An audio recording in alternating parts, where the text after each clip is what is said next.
ED red या सियासी साजिश, ममता के पहुंचते कार्रवाई आखिर क्यों रुकी? आईपैक कनेक्शन में आखिर क्या था राज? कोर्ट तय करेगा सच आज।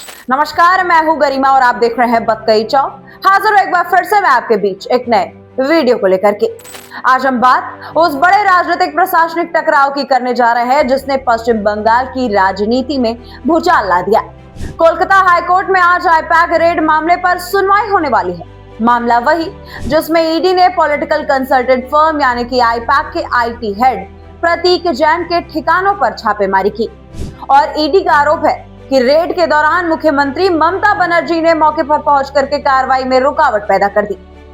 पिछले सुनवाई के दिन कोर्ट में हंगामा इतना बड़ा हुआ कि सुनवाई ही टल गई और अब आज फिर कोर्ट की नजर इस पूरे केस पर है। सवाल बहुत ही सीधा है, क्या ईडी की कार्रवाई कानून के तहत सही है या ये चुनावी माहौल में राजनीतिक बदले की कार्रवाई है? और दूसरी तरफ क्या सच में किसी काले धन या घोटाले के सुराग है जिसकी वजह से ईडी इतनी आक्रामक है? आज हम बात इसी पूरे मामले पर करेंगे और साथ ही बताएंगे कि ये लड़ाई कानून की है या फिर चुनावी रणनीति की। कहानी की शुरुआत होती है 8 जनवरी से, जब प्रवर्तन निर्देशालय यानी कि ईडी ने कोलकाता में आईपैक से जुड़े ठिकानों पर छापेमारी कर दी।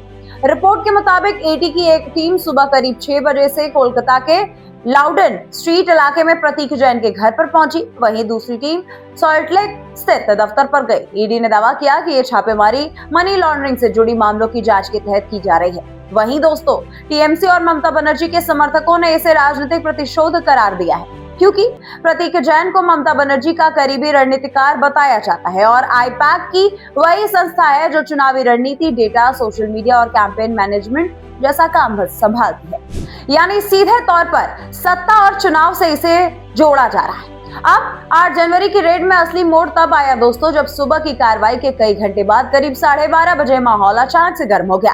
खबर है कि पहले कोलकाता पुलिस कमिश्नर खुद प्रतीक जैन के आवास पर पहुंच गए। इसके बाद कुछ समय बाद वहां पर खुद ममता बनर्जी, जो कि मुख्यमंत्री है, वो वहां पहुंच गए। मुख्यमंत्री का यूं छापे वाले स्थान पर पहुंचना अपने आप में एक बड़ी बात थी और यहीं से ईडी और राज्य सरकार के बीच टकराव खुल करके सामने आता है। ममता बनर्जी वहां कुछ देर रुकी, बाहर निकली तो उनके हाथ में एक हरी रंग की फाइल थी और उसके बाद मुख्यमंत्री आईपैक के सॉल्टलेक ऑफिस में पहुंची। यहीं से ईडी का आरोप और मजबूत होता है। ईडी का यह कहना है कि मुख्यमंत्री के पहुंचने से कार्रवाई बाधित हुई, माहौल बिगड़ गया और भीड़ बढ़ी और टीम को काम करने में मुश्किलें पैदा हो गई। वहीं टीएमसी का यह दावा है दोस्तों कि मुख्यमंत्री इसीलिए वहां पहुंची क्योंकि भाजपा और गृह मंत्रालय उनकी पार्टी के दस्तावेज जबरन उठाने वाले थे। ममता बनर्जी ने उसी दिन मीडिया के सामने यह भी कह दिया कि गृह मंत्री मेरे पार्टी के दस्तावेज उठा रहे और उन्हें सीधे संघीय ढांचे पर हमला बता दिया। उनका आरोप था कि केंद्रीय एजेंसियों का इस्तेमाल बंगाल सरकार को डराने और टीएमसी को तोड़ने के लिए किया जा रहा है। दूसरी तरफ ईडी ने बयान जारी कर कहा कि पश्चिम बंगाल में 6 और दिल्ली में 4 ठिकानों पर छापेमारी की गई। यानी ये कार्रवाई सिर्फ कोलकाता तक सीमित नहीं थी, मामला व्यापक था। इसी कारण इसे सामान्य रेड नहीं बल्कि बड़े नेटवर्क की जांच बताया गया। अब सवाल उठता है दोस्तों कि आखिर ईडी किस केस में ये रेड कर रही है? ईडी आमतौर पर अब छापेमारी करती है जब कोई प्रोडक्ट ऑफिस यानी कि मूल अपराध सामने हो, जैसे भ्रष्टाचार, अवैध फंडिंग, घोटाला, फर्जी कंपनियां, हवाला या फिर किसी बड़े आर्थिक अपराध की जांच। आईपैक जैसे संगठन का चुनावी data, funding model, digital operation, ये सब राजनीति से जुड़ा हुआ है और इसी वजह से विपक्ष का आरोप है कि एजेंसी चुनावी मशीनरी पर दबाव बनाने की कोशिश कर रही है। लेकिन ईडी का स्टैंड है कि कानून अपना काम कर रहे हैं और जांच के दौरान मिले इनपुट के आधार पर तलाशी जरूरी है। अब इसी एक दिन के घटनाक्रम ने राजनीति में मोर्चे को पूरी तरह से गरमा दिया। अगले ही दिन दोस्तों 9 जनवरी को टीएमसी ने दिल्ली से लेकर के कोलकाता तक विरोध ऐलान कर दिया। टीएमसी कार्यकर्ताओं ने प्रदर्शन किया और ममता बनर्जी खुद सड़कों पर उतर आए। मुख्यमंत्री ने ईडी पर 2 एफआईआर भी दर्ज करा दिए और कोलकाता में मार्च निकाला। इस मार्च के दौरान ममता बनर्जी ने बहुत बड़ा दावा कर दिया। उन्होंने ये कहा कि उनके पास गृह मंत्री अमित शाह के खिलाफ एक पेन ड्राइव। ममता ने आरोप लगाया कि दिल्ली में भाजपा के वरिष्ठ नेता तक कथित कोयला घोटाले की रकम पहुंचती है और उनके पास इसका सबूत है। उन्होंने कहा कि जरूरत पड़ी तो मैं जनता के सामने इन्हें पेश कर सकती हूँ। यानी ममता बनर्जी ने इस पूरे मामले को सिर्फ रेड तक सीमित नहीं रखा, बल्कि इसे सीधे सीधे भाजपा और गृह मंत्री अमित शाह के खिलाफ राजनीतिक हमले में बदल दिया।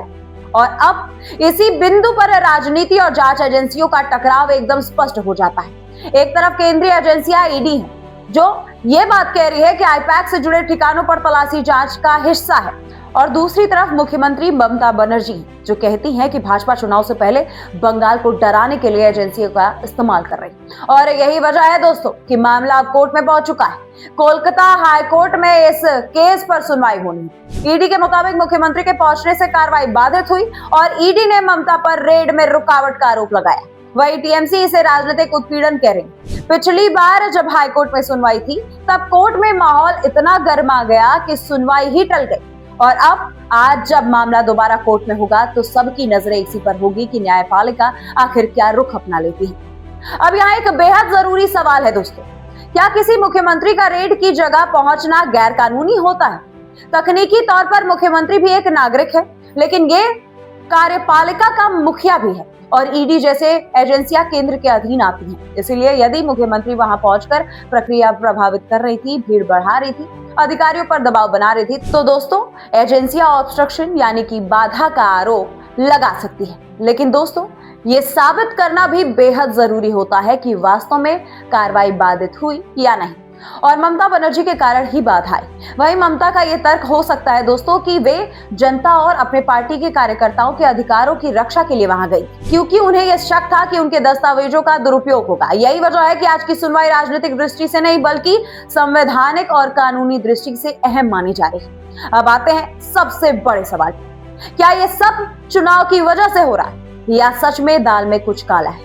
इस सवाल का जवाब दोस्तों अगर हम एक लाइन में देना चाहें तो वो मुश्किल होगा, लेकिन तस्वीर को समझने के लिए आपको दोनों पहलुओं को देखना जरूरी है। चलिए हम आपको वो दोनों पहलुओं को समझा देते हैं। सबसे पहले हम आपको पहले पहलू को बता दें कि चुनावी राजनीति भारत में ये बात नई नहीं है कि चुनावी माहौल आते ही ईडी, सीबीआई, आईटी जैसी एजेंसियों की सक्रियता पर सवाल उठने लगते हैं। विपक्ष अक्सर आरोप लगाता है कि केंद्र सरकार इन एजेंसियों का इस्तेमाल दबाव बनाने के लिए करती है, खास करके उन राज्यों में जहां भाजपा सत्ता में नहीं है। पश्चिम बंगाल इस मामले में लंबे समय से टकराव का केंद्र रहा है। ममता बनर्जी पहले भी कई बार ये कह चुकी हैं कि दिल्ली बंगाल को कंट्रोल करना चाहती है और भाजपा पर आरोप लगाती रहती हैं कि केंद्रीय एजेंसियां उनके नेताओं को निशाना बना रही हैं। यानी चुनाव माहौल में ये शक मजबूत होता है कि एजेंसी की टाइमिंग राजनीति हो सकती है। दूसरा इसमें पहलू ये आ जाता है दोस्तों कि जांच का आखिर एंगल क्या था।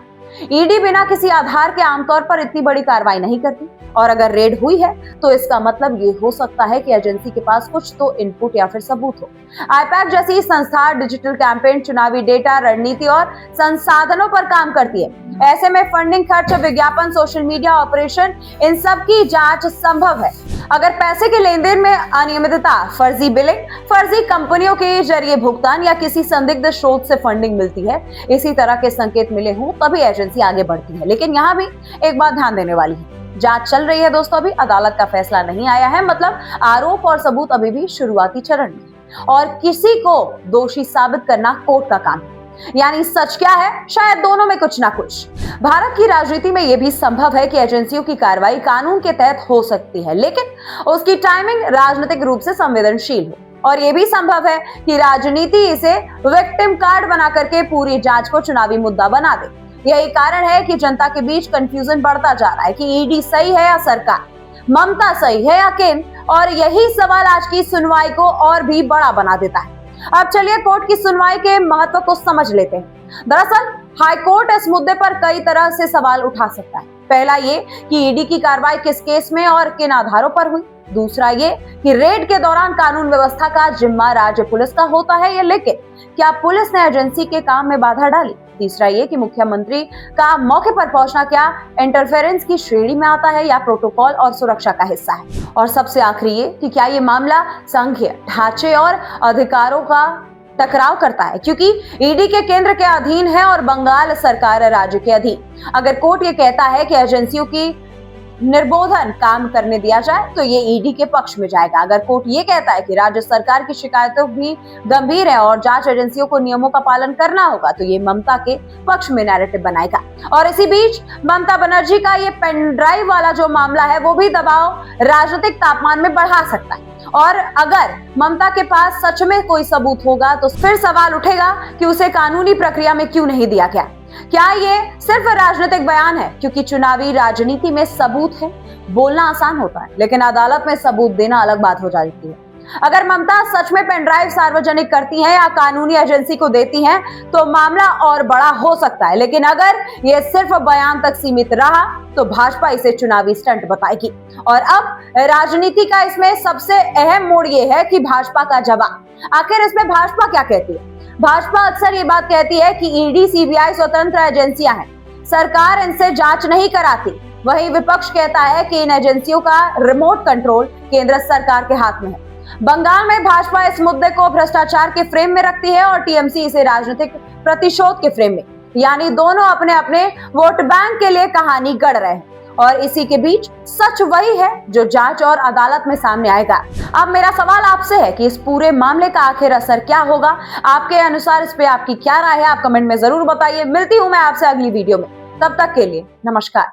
This video is sponsored by Ram Group of Companies, co-sponsored by Nature House and Bhaiya Ji Silver Coated Ilachi.